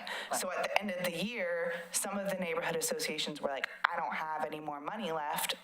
Meanwhile, if you looked at their budget overall, they were not spending all of their budget. So when I started this position and my boss came in, it was like, how can we better allocate their funds? That way we're making sure that we spend their whole budget and use that budget adequately. There have also been conversations with upper management since switching to this based off of postcards. Now the neighborhood associations tell, okay, we're gonna have this many meetings within the year. That's what your budget is based off of. There have been Gaffney Lane Neighborhood Association that's reactivated this year, Hazel Grove and Westling Farm, that is in the process of reactivating and accrued funds. If there are postcards, if you have scheduled meetings and there are postcards that need to go out for those scheduled meetings, there is funding for that. It's just how we allocate those funds, where we pull those funds through. That way, all of the numbers line up in finance. Once we get to the point where we're within the 10% of the overall budget for the fiscal year, then we can go to city upper management and say, hey, we need $5,000 extra. And those conversations have already been had, and there's thumbs up to that, and everybody knows Everyone this. says that, yeah. Yes. Okay. So again, I just provided the overall, how much budget we had, because I know these conversations can be really nerve-wracking, and when you're looking at the individual budgets, it's like, how are we gonna have enough money? And where's the money gonna come from? Well, then I withdraw my request to have 6. We only need to have 5 postcards sent out. We'll do some fundraising, or just our group just pitching ourselves. And if there is leftover money towards the end of the year, that can be evaluated how the CIC wants to do that. But the CIC has been doing a great job. Well, the neighborhood associations, CIC has been doing a great job of budgeting and allocating the funds. The neighborhood associations have been doing a great job of spending within their budgets. You had a comment, Tim? Yes, it seems to me that our goal here is to help develop these neighborhood associations and get bigger and stronger and get the information out. And by doing that, you need to have meetings. It seems to me if there's a neighborhood association that in the past hasn't done 4 meetings and wants to do, or 6 meetings and wants to do 6 meetings, I'm all for it. I think it makes perfect sense. I understand the budget constraints, and I get that. I also understand that our commission has agreed that if there's a need, it'll be something we can talk about. I think we agreed in the budget sessions that if a neighborhood association wanted to get money for 6 meetings and only have 5 and use that additional meeting money for signs or whatever, that was something we all said that would work. As long as they didn't try and use the 6 meetings and get extra money. So that's something, if you look in the minutes, that's what we agreed on. So it seems to me that if you want to expand and you want to go to 6 meetings, and you choose to only do 5 and want to use some of that to help build signage and communication within the budget, I think it makes sense, and I think it's fine. And we're already going to have an issue with Westling Farms and all that's growing. It's wonderful. We should be happy about all this. This is great stuff. And I think the city commission should be happy about this as well. And, Thank you, Tim. Maybe it's time we have that conversation and go ask for some more money if we need it. If we need it. And that we won't know until the very end, right? But Well, and hopefully earlier than that, because my plan is to contact Eagle Web Press far in advance to talk about, because we have our contract with Eagle Web Press, which is a fantastic contract, through the end of this fiscal year. My plan is to contact them much earlier on. That way, the CIC can be prepared on how much it's going to cost for them to mail out postcard mailers, have the conversations of how many they want to have, and then go forward with that during the budget cycle and budget preparation and being able to advocate for what they need. Well, saying that, and I'm certainly open to other discussion, I would move to approve the 2 additional meetings for your neighborhood. I would second. Thank you, Tim.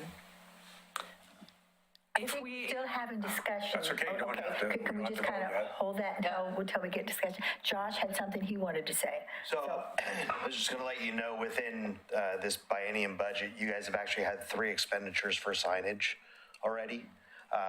In August of 23, November of 23, and May of 24. Okay, is that on my, for signage or for postcards? it's not on yours. We have a detail. Oh, I have a okay. detailed list of Gotcha. transactions. Yeah. Okay. So just so you know, you guys have purchased signs, inserts, things like that. Oh, Yeah. very good. So Several before times my already. time, I didn't. Already in this biennium. Okay. So just something to Thank you. think about as you're, planning and whatnot. So you said three signage? Yeah, sign inserts in August of 23. Here. Track down. A-frame signs Yeah. November of That's what I was 23, gonna say. and then more, it just says meeting signs in May You of may have 24. signs you just need to track down. Okay. And especially if you have the signs for those.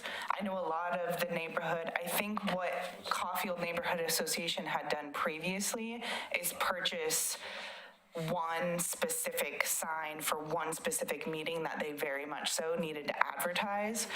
I know what other neighborhood associations have done is generalize those meeting signs, that way they can be reused.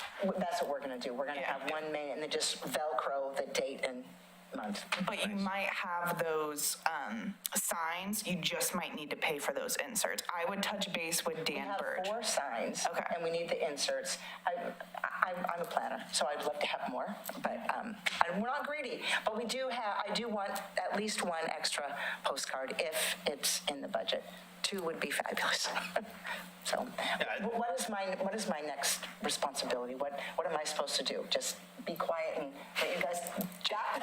The only thing that I'll interject is that if this is something that has been motioned and approved and is now up for discussion, from a staff point of view, you have the money.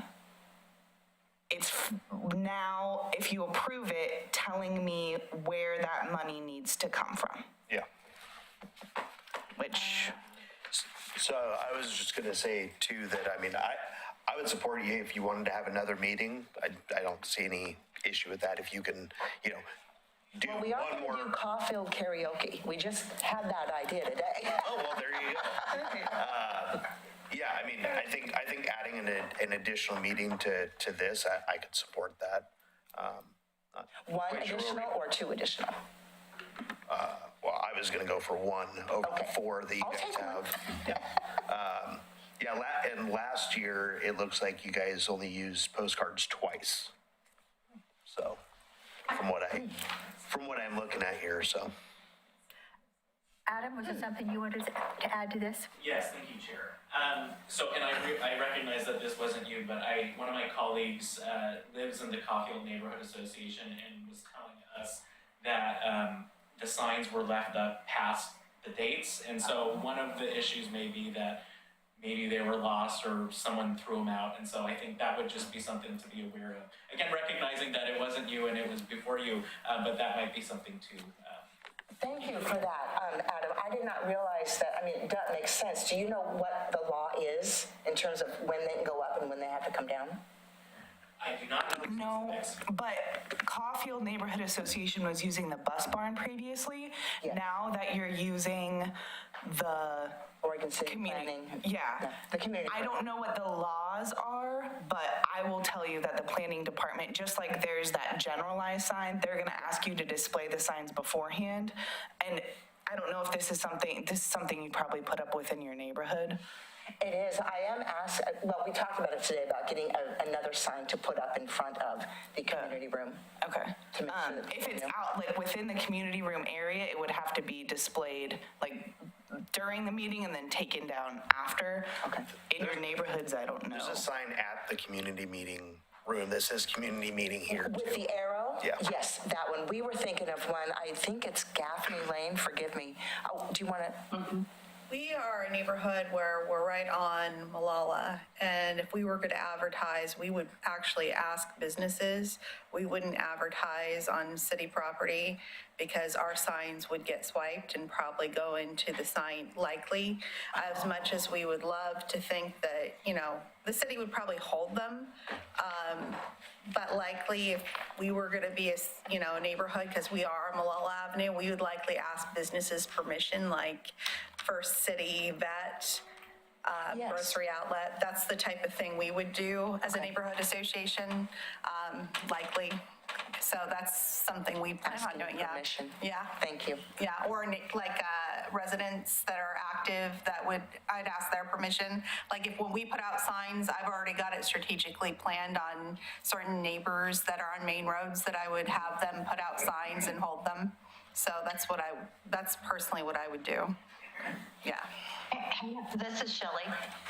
Okay, For Gaffney Lane, do we use the same meeting place that this lady does? Yes. Okay, so we do put one out at the main intersection there on Lynn Avenue, but we put it out just before the meeting and take it down just after the meeting. And you could certainly do a sandwich sign out there, but I'll be very honest with you. At the end of every meeting, I encourage people to go take their signage down after the meeting or as soon as possible, so that it's not left as litter or picked up and harmed. Absolutely. I agree with you, Shelley. It would be, if we can get the funding to do that, it would be taken down immediately. I also see that Lisa has her hand raised. Lisa? Hi, Lisa. Hi, guys. Okay, yes. So the signs that the Caufield Neighborhood Association currently has are signs that were actually specified for the the bus barn, right? And so the signs that is being asked to be replaced are, just obviously she's got the sandwich boards, but like the slip-in signs that now need to say a new location because we're no longer at that location, and so that's what it would be for. Also, the signs being left up, that was my fault one time. I actually lost a sign because I left for a family emergency, and the gentleman was kind enough to call us and let us know that he had our sign, and he picked it up for us. But anyways, so it was returned. However, I think that's what our new chair is asking for is, yes, the postcard mailings, but those signs absolutely need to be reprinted. Otherwise, she's not going to have any signs. Lisa, can the signs that you currently have just be amended or altered to reflect a new location? I'm sorry, Shelley, for talking over you. Unfortunately, what has been happening is the signs that have been printed, we were the chair and vice chair for just a year, but the signs that we currently have, we had altered already for the dates, to be changed because some of the dates had changed, but obviously she could probably go back through and take the tape off of every single sign or try to retape over it, however, that looks seriously tacky, but it could be done if she had to. And plus, they've been yes, they were taped, but they're the ink has ran because of they've gotten wet, a few times. So I'm not quite sure what we want to do in that regard, but I do know that this time, if they were printed, that they absolutely need to be a generalized, Caufield Neighborhood Association sign, even if we just had Velcro locations on there or whatever we had to do, because the signs in particular that we had, which is the year previous to this one, there's no way to fix them. No, that's correct. There is a special, they did something about sidewalks, so they were encouraging people to come and vote on the sidewalks. It has the bus-borne location and address. We've changed locations. We'd have to have tape over the whole thing, and as my son would say, that's ghetto, Mom. So we can't do that. I would like to suggest that you get whiteboard or blackboard signs. This way you can change them wherever you go, from location to location, date to date. These are outdoor. Yes, they are outdoor signs. So Kanema neighborhood, we use the whiteboard, and we have it. Kanema Neighborhood Association is up real big, and then the rest of it's whiteboard, and we add to our meeting date, the meeting place, or what the meeting is. If we've got a special meeting going, and then we have it set up so usually all we have to change is the meeting date, because our place stays the same. You can also use chalkboard paint that's also out. We use them outdoors, and we've had them for several years now. So you have somebody with really nice penmanship, and they write it out? That's the requirement for being a chair. Yeah. That's the number one requirement for the chair. Okay. Okay, I didn't know you could do that for outside. I didn't know. Just a suggestion. That's what we've used, and. Okay. Well, thank you for letting me know. I learn something new every day. Okay, so I'm still confused. I don't know what I'm supposed to do right now. Am I supposed to shut up? CIC, yeah. You've made your case. Is there any other questions or suggestions or anything, comments? We did have a motion from Tim, and I think your motion, if I remember, was for 2 more meetings. Correct. And that was just for 2 more meetings. That's what the motion was for. That was the motion. And we had a second, or do we need it? There was a second. There was a second. Sarah seconded. Okay. But I guess the other question to that, though, is if we add 2 more meetings, where are we taking the budget from? Was the question. That's the question, too. Yeah. So let's do part 1, see if we want to do, and then we'll go back for part 2. Yeah. Okay? So. Good idea. We have a motion and a second for 2 more postcards to be going out to the Caufield neighborhood. All in favor? Aye. Aye. Opposed? Opposed. Okay. Motion passes. Okay. Now, where do we want to take the funds from?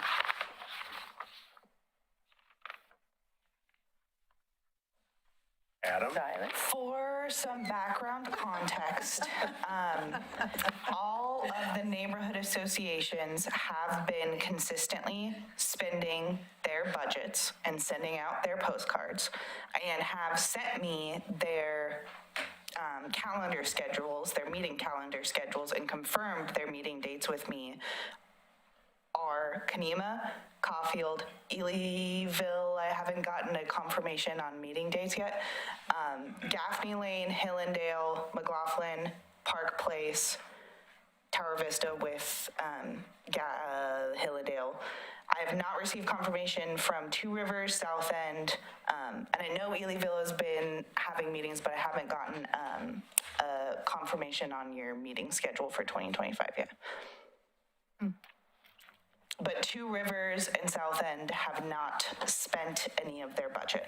Again, if you remove, I know like before when we were, Hazel Grove came forward and requested funds, Mark specifically was like, lower us down to 2. If you utilize funds from the neighborhood associations who have not used any of their funds, that does not mean that they wouldn't have funds available for them. It just means we just have to figure out one place to take. We have to figure out how to allocate the money. And I know that this is difficult, but there is the money. Would you be able to identify places we could choose from? Yeah, that's what I have right here. She just did. Here, hold on. Let me share my screen with those who are online. That way it makes more sense.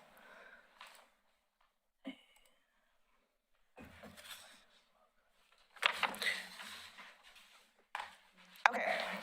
Can everyone online see my screen? Got it.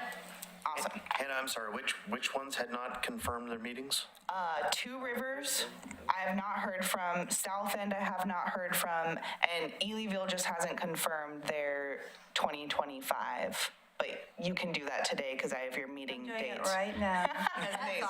Yeah. But they have spent within their budget this fiscal year. But Two Rivers has sent out one postcard, but I've been trying to be in communication, and I haven't heard back from them on their 2025 schedule. And South End is in the process of reactivating, but yet has not yet set a date for their first meeting since reactivation.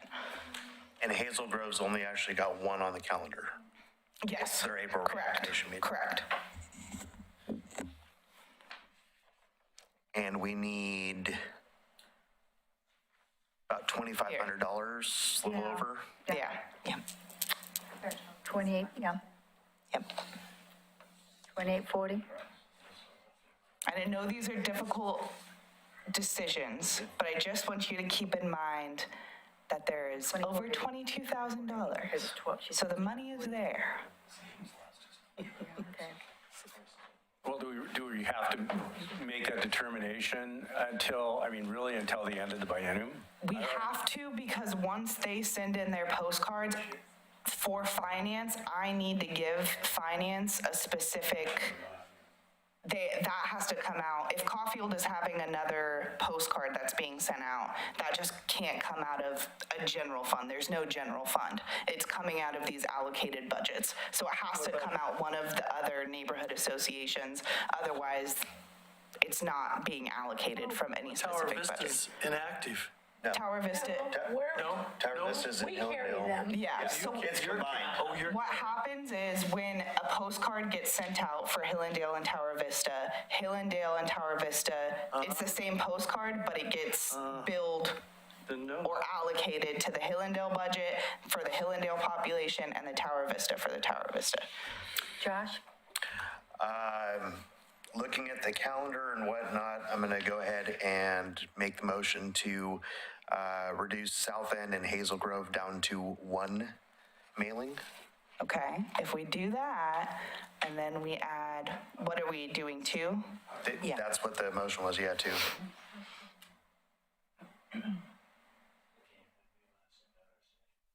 And Hannah, you said that all of us are using all of our budget? There's no way of kind of across the board collaborating and skimming off? That will be easier to do closer to the end. I mean, that is something that you could do, but then it's not based off of, everyone is on chart to spend all of their postcards. Right, I get it. Yeah. I'm just feeling like it would be nice to be a community and figure out how we do this together. Do too. Does that hurt you if we take the money from your neighborhood? Yeah, it does. Of course. Why don't you come up there? Yeah. Yes. Please. Your voice carries. The other neighborhood association. Well, you need a microphone. Yes, that's what I'm saying. Let us know what you want. Chris Nolte, I'm from Hazel Grove, Westling Farm Neighborhood Association. Nevertheless, yeah, I mean, we would have our first one, which I thank you for approving last time that I was here. However, I was just talking with George. We don't know when our next meeting is going to be. We don't know how many meetings we're going to be. And should I say anything about signs? So the point of the matter, I mean, because I've been down in the, underneath, what do you call it? The basement, the neighborhood association. So I've been down there, and there are no signs. And I know that there are a bunch of papers which we are planning on sorting. But the idea is that I have no idea what's next. This could be, I understand very negatively, this could be a flop. A one-time, one show, everything, whatever. I'm not betting on that. I'm betting on something more because, like you echoed, because she's doing a great job. Hannah is doing a fantastic job of helping me to get started with this. So I would like to be able to think that we would have at least one, if not two more. And again, I understand pushing, but I think in the bylaws, there are 5 meetings. I'm not opting for 5 meetings right now. I'm opting for at least 2, if not a third. And that would be between now and June, right? Well, ours is going to be, the first one is going to be in April. So we're not looking at a full 12-month, I'm starting next week and all of a sudden it's going to go. But the idea is that, no, this is April 8th is our first meeting that is scheduled. And so I'm looking at perhaps maybe an event not a meeting, an event in the summertime to, get some enthusiasm and maybe start up in late August, early September. And so therefore I would need at least 2, if not a third, to be able to be there to support that. And but our meetings, we're only using our budget till June. This is for June. So that helps. then I guess, all right, so I'm sorry, being new to this. It's okay. I have made an error, and I take back everything I've said. Here's the other thing. Once we get a little bit, because we just went through the holiday season where there weren't that many postcards. There were no postcards that went out in December. There were payments that were made for the neighborhood association meetings that are happening in January. But now things are ramping back up. Your neighborhood associations are becoming more active. More of that budget will be spent. And once we get closer to, okay, we're going to need some more money. The CIC is on track. The neighborhood associations have been on track. They've been spending their budget. They need $5,000 extra to make sure that Hazel Grove Westling Farm can be able to send out a notification about their summer shindig that's going to go on. And South End did create a date, and it's going to be in early July, but that postcard needs to be paid for in June. And Two Rivers that can be figured out once we get closer to not having 22,000 altogether. Yeah. But right now you have over 22,000. Oh, okay. Okay. So are there any other questions with this? That's where the budget is going to come from? Do we need a motion? I made a motion. You made a motion. Do we have a second? What's the motion? Sorry, the motion was to reduce South End and Hazel Grove down to 1 meeting. Okay. Until June? Yeah. Yeah, through June. June. Yep. For this fiscal year, that ends in June 2025. And again, just to caveat that whole thing, like if we get to this point, again, where we've spent this almost 23,000, we can ask for more money, and if people need to have, another meeting or whatever, we can do that, right? That is what has been communicated to me from But right now, as it stands, looking at the calendar, looking at what we've got, that's... Yeah, and I want to emphasize too, that's what's been promised to the end of this fiscal year. What happens after this biennium, that will be decided in the budget committee. That is something that you'll need to be stay updated on those conversations that are happening and stay aware of what the CIC budget In the is. first half of the biennium, or second? We're in the second. Okay. Yeah. So at the end of 2020, June 2025, our biennium is over. And that's why the budget committee, the budget season is about to start up. Okay. So that is what you're going to want to pay attention to. And I know Bob LaSalle is an expert in that. Yes.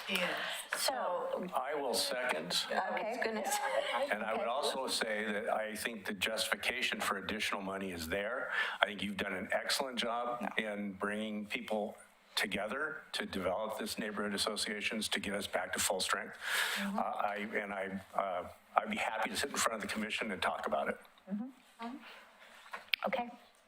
Yay. So, all in favor of taking the money from the South End Hazel Grove Fund to give to Caufield for an additional meeting? All in favor? For 2 additional meetings. All in favor, say aye. Aye. Opposed? Opposed? Okay. Okay, just confirming, Hazel Grove and South End are 1. Yes. Caulfield is 6. Yep. 2, okay. And I, in my enthusiasm, handed out my meeting agenda instead of the thing. So I'm going to go get a meeting agenda. I'll be right back. Thank you, everyone. I appreciate it. Oh, okay, I have one. It miraculously appeared. Thank you, Josh. You're welcome. Success. Okay, staff updates. Okay. See, I was going. Let me grab my bearings. They appreciate it. In the staff updates, there's an attachment of the trail news information that will be submitted on January 13th. The 2 updates that I made was making sure that McLaughlin Neighborhood Association's email was listed properly, because before it was the TIM, now it's the generalized email, and then making sure that Linda Basinger is identified as the chair of the CIC. If there are any other edits, make sure to get those to me before January 13th. If there are other edits, they can be made after that point, but if there's anything specifically that you want added, make sure that information gets to me before January 13th. There's some things not on the staff report that I wanted to touch base on. All of you should have received an email from me, some later than others, sorry. I was notified while I was on vacation that the email that I sent out about the flooring updates, the project, the library is going through the flooring replacement. I sent an email to everybody out about that. Some individuals from the CIC and others did not receive that email for whatever reason. It got bounced, so I resent that out today. I know that it's a little bit late since some of the closure is already underway. But I wanted to show to you how you can navigate the project page for the flooring replacement project for the library so that you can stay updated. Go to the orcity.org, go to your departments, you can go to library, and then if you scroll down, there's a library flooring project. And here is where all of the updated information will be. The project timeline was last updated on December 19th, 2024. If there are any changes to this timeline, this is where it will be updated on. It'll be advertised most likely on our socials as well, but this is the most reliable site that you can quickly access and make sure that you know what's happening with the library project and the timeline and what closures are happening. The regular library operating hours are anticipated to resume on Saturday, February 1st. That is subject to change, but just as a heads up, because I know Kanema has a meeting in February. We have a meeting. I was at the library today, and they're using the library the way they did in COVID. So if you have a book on hold, it's there. You can return theirs. There's a little quick conversation. The staff person said they are on target, so who knows where that came from. The other thing that I have is the information that the Clackamas River water providers promised. I have these door hangers related to how to access water from your water heater during an emergency, and then also information on the best ways to include water in your emergency kits. Those, please come and grab them. Christine told me that you specifically were requesting some for your neighborhood association. I have a separate package for you. Okay. I'm sure that if any of the neighborhood associations wanted to request these materials for their neighborhoods as well, that they could do so through Christine. Moving forward, the Spring Forward Community Resource Fair. Does everyone remember that from last year? That will be happening again, but things are going to be a little bit different this year. We're asking that community organizations, nonprofits, government agencies, if you want to be a vendor, there's still no fees, but we're asking that you submit an application. That way we can have a little bit more of a formal process, because there was a couple of community organizations last year who heard about it later on, and they were like, why didn't we hear about this? So we're trying to do a better job of advertising and creating a more equitable system, that we have a good diverse group of vendors. The event itself will be on March 8th, 2025 from 10 a.m. to 2 p.m. If you're interested in having your individual neighborhood association table, you can submit a vendor application. What I would suggest is that you would do a group table like you did at the National Night Out. That was a CIC table, right? Yeah, I would do a CIC table, and if you have individual information that you want to distribute out about your neighborhood association specifically, but that's your choice on what you want to do. The vendor application is online. That information is available within the staff report. Any questions on that? Perhaps we can all think about that and get back next month at a meeting and decide what we want to do. Maybe that gives us time to get back to our neighborhoods for a meeting, or at least a steering meeting. What is the target audience? The target audience is all ages. So it's families to seniors. It's supposed to be some resources. What? Is it strictly Oregon City? Yes, Oregon City specifically. And it's hosted at the Pioneer Community Center. Yeah, I saw that. Okay. So if we get together as a CIC table, will we get a larger space? Because the space we got last time was really small. This year, it's just going to be 6-foot tables. There's not going to be smaller tables provided. It'll be one 6-foot table that you get for your organization. So if we did CIC, we'd still only get one table? One 6-foot table, yeah. And your suggestion is to do that for space? Because we had a 6-foot table with just McLaughlin last time, and we filled the table. Yeah. So it seems to me if we're going to have the group of all the neighborhoods, I don't think one 6-foot table is going to cut it. So it seems to me if we're gathering a group of people together, it seems like maybe we could get a little bigger space, maybe 2 tables. I'm just throwing it out for discussion. I am a part of that planning team.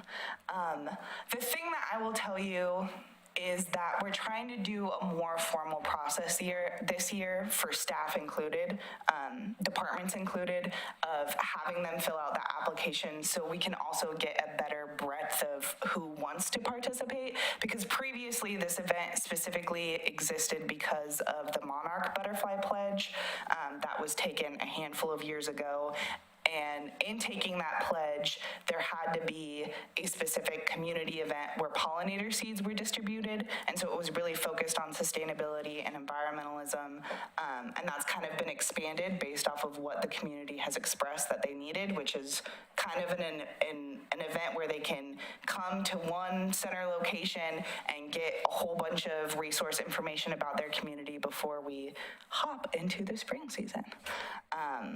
So with that being said, like as a CIC, if McLaughlin says, hey, because I know that you have a lot of resources, you sell your t-shirts, but that's not all of the other neighborhood associations. So maybe McLaughlin specifically requests to put in a table and the CIC requests to put in another. That would be my suggestion, is that if McLaughlin specifically wants to kind of do their own thing, that they would apply for their own table, and the CIC does general outreach on what's going on within their neighborhoods and how to sign up and how to get involved in your neighborhood association. Sure, and if we put us right next to each other, we'd have 2 tables. I was going to say, since you know somebody who's planning that. What would happen? Thank you, I appreciate it. What a great idea. You received your 2 tables. Speaking of environmental events, the Creating Your Own Pollinator Paradise is happening on January 25th at 10 a.m. It's an event with the Oregon City Parks Foundation, Xerces Society, and the Oregon City Parks Department. They'll be hosting an educational discussion on pollinators and native plants. There are flyers in the back if you want to collect some of those to be able to distribute out to your communities. There's also flyers in the back for the Spring Forward Community Resource Fair. They're more generalized about the event in general for you to be able to help promote your neighbors to get out in the spring and learn some information. Last meeting, you helpfully pointed out, Josh, the Buell's impression printing is still on. They are the vendor that we use for any other printing cost. So if people come to us, or like Gaffney Lane, when they wanted their inserts, they went through Buell's. That's what it was for, okay. With that being said, it's not like we have a contract with Buell's. That has just been the vendor that has been easiest for us. It's local, and we know what we get, especially when you're getting those A-frame signs. That's where the majority of the neighborhood associations are getting them from. So we know, okay, if we get the inserts from there, we're good to go. We know what we're getting. We know the quality that we're getting. The prices look reasonable, so. Yeah. But if a neighborhood association is getting new signs and they want to use a different vendor, I think that's definitely something that the city would be able to, take into account. Especially if you're looking for something specific like a chalkboard instead of the, Reusable. It is. The Xerces event through Oregon City Parks Foundation, there is going to be RSVPs, so make sure you RSVP. So Ooh, that's a good, did not know that. Everything else is pretty much the same. We've been here a while, so unless you have any questions, that's all. I have a question. Yeah, Bob. Looking at the financial report here, I would like the city to look at the Caufield neighborhood figures on their addresses. Because they have 2 new huge apartment complexes. It is. And I noticed that there's only a 200 residents increase from year to year here on the budget figure, so. I will be sure to look at that. That gets updated through the residential mailing lists that we receive. And if I'm sending out a postcard, I'm also making sure to include that residential mailing list to Eagle Web Press. And if I notice a large disparity, I take note of that and I'm like, okay, I need to make sure to connect with Matt and make sure that that gets changed. I did that a couple of months ago. Caufield hasn't sent me a postcard, and so I haven't been able to do that adjustment yet, but I will make sure by next meeting that I come with updated residential numbers for all of the neighborhood associations. Okay, I appreciate that. I just, by looking at the apartments, there are probably 400 residences each. Yeah. And the increase is only 200 and some on these budget figures from year to year. So thank you for that attempt to correct that. Thank you. Of course.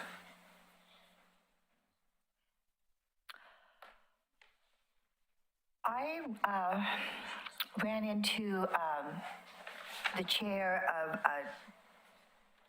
Two Rivers over the holiday. Nice. And had a nice conversation with her in the aisle since no one else was shopping or doing anything. And let her know that we have changed our bylaws. The CIC has changed our bylaws. That did include them. We went from owning where you can, live, work, or Anyway, so we changed our wording, and so they could get a person ready. And she was unaware that we had done so. I sent an email out to all of the neighborhood association chairs and like all of their, if you had a contact for your secretary, if you had a contact for your. I know, Yeah. I know. And I've been trying to get in touch with them, and I think they're one of the neighborhood associations who were meeting regularly because of the Tumwater Village project that was happening, and then after that kind of subsided, I don't know if they have met regularly And so since. anyway, I gave her personal information and a personal invite, and she seemed very receptive, and they would, at their next meeting, get someone, she already had someone in mind to nominate, to run through, and, was that Margie? Margie. Okay. Yeah, she's very difficult. I mean, like her emails, Yeah, it's hard. And she's not the chair, she's the secretary. She's the secretary, but she used to move on a shaker, so I knew I'd get the right spot. Okay. And that's the person that I've been able to get in contact with easy, yeah. So I've been trying to make that. I ran into her and had a little conversation. Roundtable, shall we start with Park Place, Bob LaSalle? Before that, very quickly, I realized that we jumped over the 2025 Neighborhood Association schedule. Are there any, there's just a couple of things. Sorry, Bob, I don't want to interrupt you, but I do want to make sure that we go over this. Any young, attractive person that wants to interrupt me can do it anytime they want. Thank you, Bob. I have noted here, I recently received the Caufield Neighborhood Association Steering Committee meeting information. Their meetings are, for the steering committee, are going to be at 4 p.m. and I know Hill and Dale, Tower Vista are going to be a little bit later, but I just wanted to highlight this to emphasize that if you're going to be utilizing the Zoom account, to make sure to connect with each other and schedule those online. Don't for steering. Okay, that's good to know. Because I think Caufield might for steering. Is that right, Lisa, that you use the Zoom account occasionally? We have in the past, but like the latter half of the year, we didn't so much because of the bus barn issues. Yeah. So, but it sounds like Hillendale Tower Vista does not for their steering committee meeting, so that won't be an issue for you folks moving forward, which is great. The other date, there was another one in August, I think it was. McLaughlin Neighborhood Association and Kanema Neighborhood Association are holding their steering meetings at the same time. Same place. We do not meet in the library, though. For your steering committee meetings? No, Okay. so just go ahead, you've got the whole thing. Okay. That's what I wanted to make sure. And then there was, I think, there was another event that happened, it was on June. Yeah, Kanema, you have a general meeting on Juneteenth, which is a federal holiday. So I wanted to make sure. Yeah, and that's in the summer, that's why we kind of sometimes reschedule and have our ice cream social. That's what I figured, but I just wanted to make sure in case if you wanted that library access, that the building might be We wouldn't have it closed. at the library. No. Okay. No. All right. That is it. If there are any changes to this schedule, please let me know. This is like my master grid now that I work off of. Hannah, could you show July? Yes. Hold on. Where did that go? Of course I exited out. No, you still had it. Did I? Yeah, go to your, there, to the right. July? July and August. Yep, okay. Yep. Okay. Thank you. Yay. Yeah, we have them on different days because of the concerts in the park. Yes. Awesome. Okay. That's all I have. Sorry. Okay, roundtable, we're back to you, Bob. Okay, our next general meeting is February 24th, so that's a ways out. But I did note that the Transportation Advisory Committee has changed their meeting days. They used to be the third Tuesday of every month, and they now will be the second Thursday of each month for the Transportation Advisory Committee. And I think they start at 6 o'clock. That's all I have. Okay. McLaughlin, Denise, Tim? All right. Well, our meeting is Thursday. This Thursday, we will not be at the library for obvious reasons. We are going to be meeting at the St. Paul's Episcopal Church on Washington Street. It's going to be a kind of a presentation on what is it going to be? Emergency. Oh, yeah, emergency preparedness. So we'll have the fire department will be there talking about, what to have, for how long a time. And also Christine from the water providers, will also be, the water providers will also be there talking about water as we had in our last meeting. So that'll be an exciting thing. I hope we can get a lot of people there for that. I think it's important with what's been going on lately and tsunamis and warnings and everything else. I think people that's been the focus is to get our neighborhood prepared. So the fire department doesn't have to take care of us as well. The other thing, we had developed at our steering committee meeting, we developed our 2025 work plan. We have 6 projects to be working on next year or this year. And then, let's see, we will be rolling out our web page at the meeting. And so I will send you an email once everybody else has seen it. We'll send it to you, and if you can send it out to everybody. And we'd love to hear your input from what you see. Denise. I'm trying to find a way to find new homeowners in our neighborhood. And I talked to Hannah and Christina, and you pointed me to the county. They don't know how to just give us information for our neighborhood, so I'm kind of stuck. If you contact a title company, that's free information. They will be able to give that to you. And can they narrow it down They to can just narrow our it down neighborhood? to your neighborhood. If you give I them the was wondering streets, we about want that. between here and here and here, that would be a title company. And that's WFG, Title Chicago, whichever title company you like, and that's free service. Thanks. Okay. That's great information. That is good information. Yeah, thank you. Real estate person. Okay. Anything else? That's it. Thank you. Hellendale, Josh, Sheriff? We've got our general meeting tomorrow, 6:30, over at the community room there at the Planning Center. We've got the Oxford House coming in to make a presentation, and police and fire, and give us some crime statistics and updates, and fire will give us updates on the levy use and all that, so.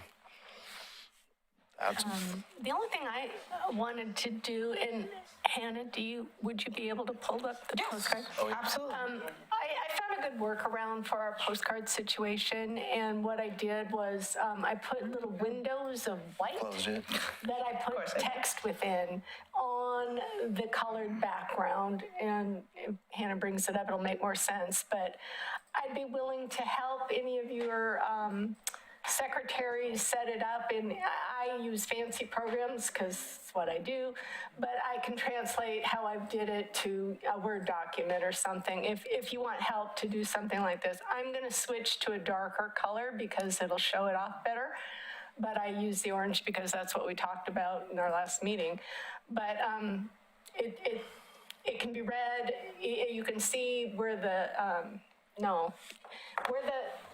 will my hand show there? No. Okay, so in the middle of the white space there, in the middle of the card is where you get the roller mark, and it's now on white space on mine, so it just is much less noticeable. Anyway, if anybody wants any help, I'd be willing to help, and Donna, you already put in a bid. Very nice. Very nice presentation. And I will say too, especially when we talked about how some of the colors, like even on my computer screen, this orange looks completely different than on this computer screen. Yes. I think it would be really, really helpful to provide that white background behind your text while still giving the fluorescent visibility of the postcard overall to guarantee that legibility on the postcards. So, awesome, Sarah. Okay, Betty and Shelley, Gaffney Lane. Well, Gaffney Lane's going to have their meeting on the 26th. We're going to have. On the 21st. 21st, thank you, Shelley. We're going to have the Homeless Coalition, Love One, Father's Heart, the Behavior Health Specialist, Tony Conkle from the city, attending our meeting. Do you have anything to add, Shelley? Yeah, we had a steering committee meeting on December 17th to make the decisions for this meeting. We'll also have an Oregon City, I believe they're going to invite a police officer again in case that's necessary, but I'm not positive. There was some talk about that with Dave Hunt, but we'll be meeting in the same Oregon City Community Development room. Thank you, Betty. And you're welcome. Elyville, Carla, Lies, Dee Dee? So at this point, our meeting's not till March. It's been so dreary that when it's wet, we just don't get a lot of people. So our steering meeting's in February, and we're not planning a meeting to March. So I haven't planned ahead at this point. So that's where we're at. And Lisa, Caufield? Yeah, so on December 3rd, we used that time to have a steering committee meeting because due to the logistics of the bus barn and it changing drastically within a day, not a lot of people showed up. So we used that time constructively for the steering committee. And also, I think the first Caufield Neighborhood Association meeting is January 28th. And I don't have anything else to add except for you've met our new Caufield Neighborhood Association chair, Donna. And we've already addressed the issue of the signs and postcards. So thank you guys very much. All right. Dennis, Kanema? We met the 21st of November. We had the newly elected commissioners. Both Scott and Mike were there, and they answered a field of questions provided by our chair, Ron. We talked about the Halloween activities that we were successful with this year. Good participation. Our chair talked about and pursuing something for an ivy grant to cut back some of the ivy overgrowth within our neighborhood along the streets. You all know if you're in Kanema, the streets are quite narrow. We had a discussion about the cottage homes, which has always been a sort of a sore issue about a couple of years ago. We don't know their status. We'd like to know from the city what's really going on with that. There's lots of rumors, there's lots of talk about the fact that they were put up for a sale because there was a foreclosure and that. It's yet to be determined, and it would be kind of interesting for our neighborhood to know exactly where they are, both with the city and also with the cottage homes themselves. I think a few of them are rented right now. What else did we talk about? Our next meeting is going to be on the 20th of March, and I think that covers it. Thank you. Okay. Is there any additions or anything anyone else wants to say? Okay. Adam. Adam. Oh, yeah, Adam. Oh, yeah. Adam. He's so quiet. Well, I can provide a few updates. Okay, well, here's an update. Well, first, I'll start with some sad news, which is that many of you have already heard that our K-9 officer, Grendel, has sadly passed away. He was put down very recently, and so keep the department and Officer Cole and his family in your thoughts and prayers. He was a great officer for our community. So that's the first thing that I have.